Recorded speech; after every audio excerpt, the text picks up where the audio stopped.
Paano pumili ng tamang mic mixer? Bakit kaya kahit maganda ang microphone at speaker mo, hindi pa rin maganda ang tunog? Baka ang problema nasa mic mixer.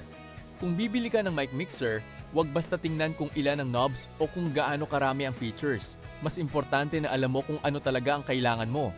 Una, bilang ng microphone inputs. Kung 2 o 3 microphone lang ang gagamitin mo, hindi mo kailangang bumili agad ng mixer na sobrang daming channels. Pero kung gagamitin ito sa videoke, maliit na event, live performance o negosyo, mas magandang magkaroon ng extra inputs para may allowance ka sa future. Pangalawa, tingnan ang microphone input at preamp quality. Dito pumapasok ang signal ng microphone. Kapag maayos ang preamp, mas malinis at mas malinaw ang tunog at mas kaunti ang unwanted noise. Pangatlo, importante ang EQ controls.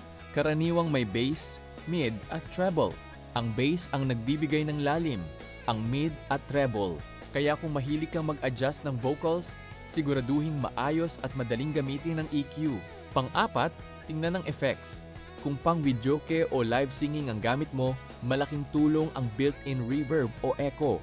Pero tandaan, hindi porke maraming effects, mas maganda na agad ang mixer.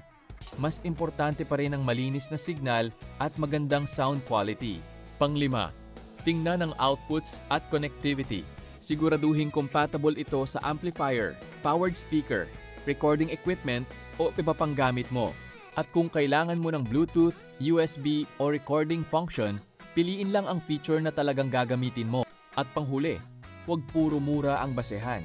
Mas magandang pumili ng mixer na reliable, matibay at may magandang reputation kaysa bumili ng sobrang murang mixer na mabilis masira o maingay ang output. Kaya bago bumili, tandaan, inputs, preamp, EQ, effects, outputs, features, at reliability. Hindi kailangang pinakamahal ang mixer.